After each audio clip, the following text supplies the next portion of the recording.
नमस्कार साथियों, मेरा नाम है विनोद कुमार। स्वागत है आप सभी का अपने YouTube चैनल संघर्ष क्लासेस पर। मैं पढ़ाने वाला हूं आपको भारतीय इतिहास। तो शुरू करते हैं भारतीय इतिहास के बारे में। तो भारतीय इतिहास, तो भारतीय इतिहास को स्रोतों या उपकरणों या स्क्रिप्ट के आधार पर 3 भागों में बांटा गया है। तो बात करते हैं पहले भाग प्रागैतिहासिक काल के बारे में, कि मानव का वह काल है जिसके अंतर्गत केवल इनके पुरातात्विक स्रोत प्राप्त हैं, यानी कि सिर्फ पुरातात्विक साक्ष्य ही प्राप्त हैं, कोई लिखित विवरण प्राप्त नहीं मिलता है इनका। तो ऐसे काल को प्रागैतिहासिक काल के अंतर्गत रखा गया है। बात करते हैं जैसे एग्जाम्पल की पाषाण काल, कि इनके केवल साक्ष्य ही प्राप्त मिले हैं हमें, जिन जिन स्थानों पर साक्ष्य ही प्राप्त मिले हैं, कोई लिखित विवरण प्राप्त नहीं मिला है। पाषाण काल, एक इतिहासकार है जर्मन 1820 में, जिसका नाम है जर्गेनसन थॉम्सन, जिसने प्रागैतिहासिक काल को 3 भागों में डिवाइड किया है। पहला है पाषाण काल, दूसरा है कांस्य युग, तीसरा है लौह युग। एक जर्मन वैज्ञानिक है जर्गेनसन थॉम्सन, जिसने 1820 में प्रागैतिहासिक काल को 3 भागों में विभाजित किया है, कि जहाँ पाषाण काल केवल पत्थरों के उपकरण प्राप्त हुए हैं, उस काल को पाषाण काल कहा है। और कांस्य युगीन, ये कांस्य जो है ना, वो तांबा और टिन का जो मिश्रण होता है, कंपाउंड होता है, इसे कांसा कहते हैं। कांसा युग, जिसमें कांसा के औजार या उपकरण प्राप्त हुए हैं, उस युग को कांस्य युगीन कहते हैं। और लौह युग, मानव ने अपने जीवन यापन के लिए, सुविधाओं के लिए जिन उपकरणों का प्रयोग किया है, उनको अलग अलग नामों से उन्होंने वर्णन किया, विख्यात किया है। एक इतिहासकार हैं क्रिस्टोफ सेलियरस, जिसने भारतीय इतिहास को सबसे पहले 3 भागों में बांटा था। इतिहास को सबसे पहले बांटने वाले इतिहासकार हैं वो है क्रिस्टोफ सेलियरस, जिन्होंने 1638 और 1707 के बीच में भारतीय इतिहास को 3 भागों में बांटा था। बात करते हैं हम अगले आदि ऐतिहासिक के बारे में। आदि ऐतिहासिक मनुष्य का वह कालखंड या वह समय जिसमें पुरातात्विक स्रोत के साथ साथ लेखन कला का प्रचलन तो था, लेकिन उसे अभी तक पढ़ा नहीं जा सका किसी के द्वारा भी। तो ऐसे इतिहास को हम कहते हैं आदि ऐतिहासिक। एग्जाम्पल की मैं बात करूँ तो हड़प्पा सभ्यता। हड़प्पा सभ्यता में पुरातात्विक स्रोतों के साथ साथ साहित्यिक स्रोत प्राप्त हुए हैं, लेकिन उन्हें इतिहासकारों के द्वारा अभी तक पढ़ा नहीं जा सका है। और बात करते हैं हम तीसरे इतिहास के बारे में। वह युग या वह मनुष्य का वह समय जिसमें पुरातात्विक स्रोत और साहित्यिक स्रोत दोनों ही प्राप्त हैं और जिन्हें पढ़े भी जा सकते हैं। एग्जाम्पल की मैं बात करूं तो वैदिक संस्कृति के आगे के जो भी हमें प्राप्त हुए हैं साक्ष्य, उन्हें हम पढ़ भी सकते हैं। तो ऐसे को इतिहास के संदर्भ में बात करते हैं। बात करते हैं हम नेक्स्ट अपने टॉपिक पाषाण काल या स्टोन काल के बारे में।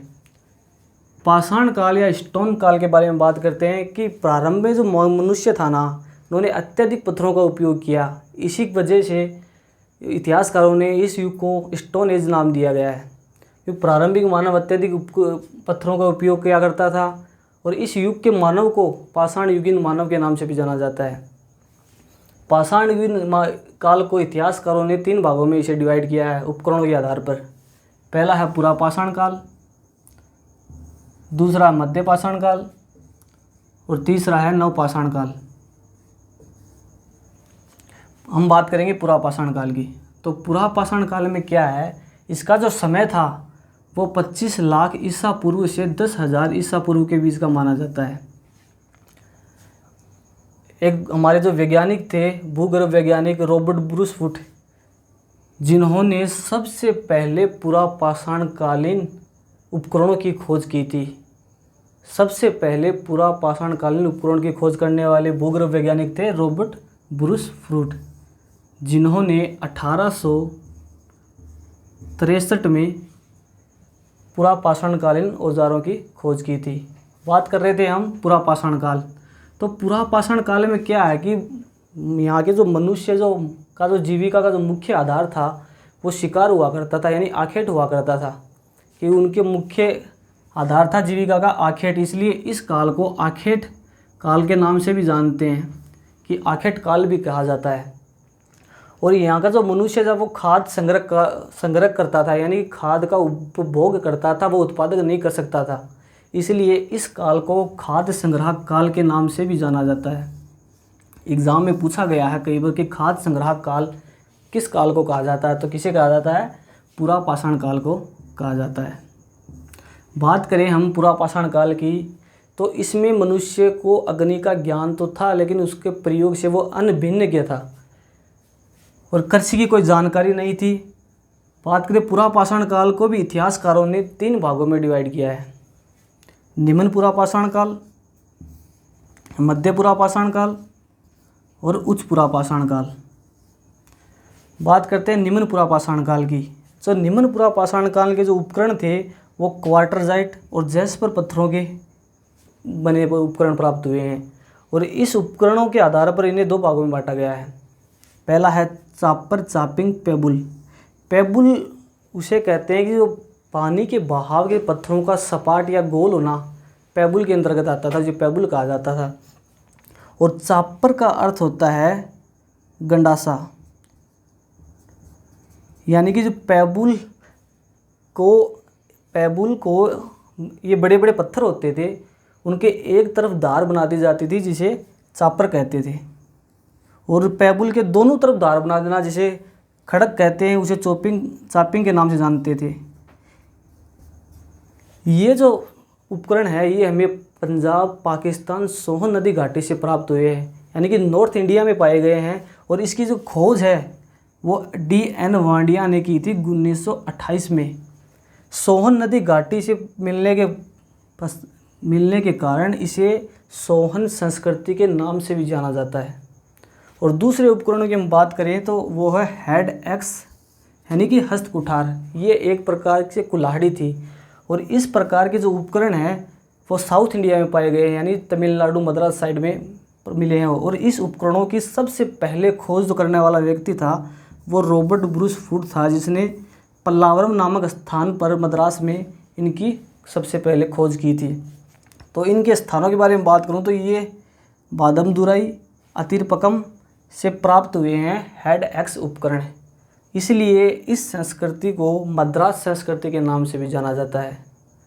तो आप इसका स्क्रीनशॉट लेना चाहे तो ले सकते हैं। बात करते हैं पुरापाषाण काल के अगले मध्य पुरापाषाण काल की। तो मध्य पुरापाषाण काल जो है, इससे जो प्राप्त उपकरण थे वो जैस्पर, चर्ट और फ्लैट पत्थरों से निर्मित उपकरण थे, यहाँ से प्राप्त हुए हैं।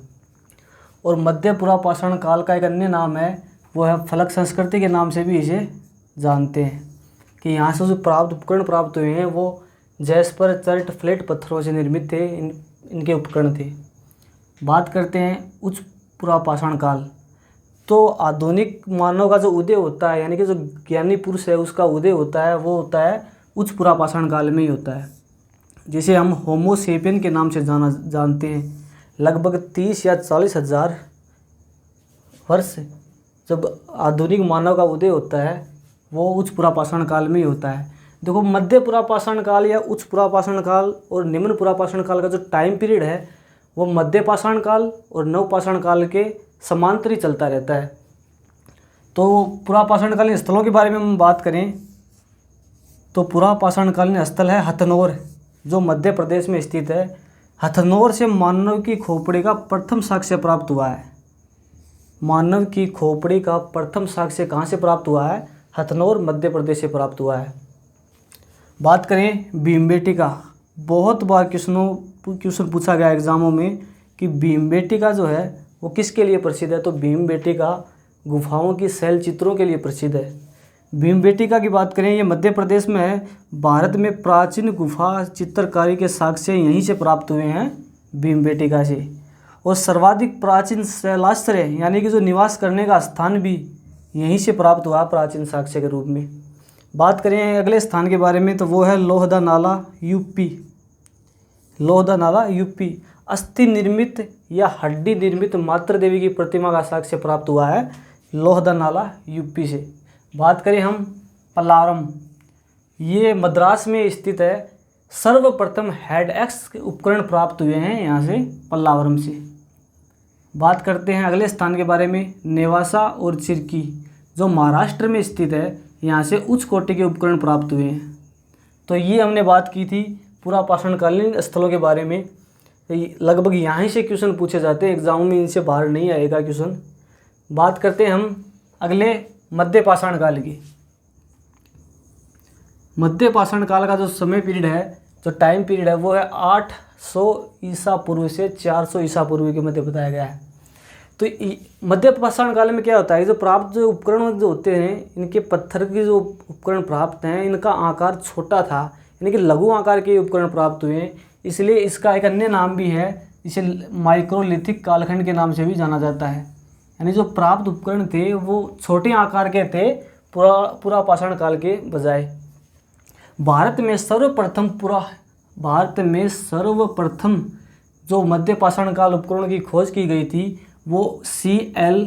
कलाइल ने 1867 में की थी, विंध्याचल क्षेत्र में। एक भूगर्भ वैज्ञानिक था C.L. कलाइल, जिसने सर्वप्रथम भारत में मध्य पाषाणकालीन उपकरणों की खोज की थी, विंध्याचल क्षेत्र में। तो मध्य पाषाण काल के बारे में बात करें तो मध्य पाषाण काल में ही यहाँ का मानव ने पशु को पालना प्रारंभ कर दिया। यानी कि पशुपालन की जो शुरुआत होती है वो मध्य पाषाण काल से ही होती है। और नोट लगा के लिखें आप कि प्रथम पालतू जो पशु था उसे किसे बनाया गया था, तो प्रथम पालतू पशु कुत्ते को बनाया गया था। ये एग्ज़ाम में बहुत बार क्वेश्चन आता है कि प्रथम पालतू पशु किस जानवर को बनाया गया था, तो कुत्ते को बनाया गया था मध्य पाषाण काल में। मध्य पाषाण काल में ही मिट्टी के बर्तन बनाने का कार्य आरंभ होता है और मध्य पाषाण काल में ही पशुपालन की शुरुआत होती है। मध्य पाषाण काल में ही तीर का विकास होता है, तीरंदाजी का विकास होता है। और भारत में मानव के अस्थि पंजर इसी काल में सर्वप्रथम प्राप्त हुए थे। भारत में मानव के जो अस्थि पंजर हैं वो मध्य पाषाण काल में ही सर्वप्रथम प्राप्त हुए थे। मध्य पाषाण काल के स्थलों के बारे में बात करें तो मध्य पाषाण कालीन स्थलों के बारे में बात करें तो पहला है आदमगढ़, MP, यानी कि मध्य प्रदेश का स्थान है आदमगढ़। पशुपालन का प्रथम साक्ष्य यहीं से प्राप्त होता है कि पशुपालन का प्रथम साक्ष्य जो है वो आदमगढ़ मध्य प्रदेश से प्राप्त होता है। और बात करें बागोर, राजस्थान, ये स्थान है राजस्थान में बागोर।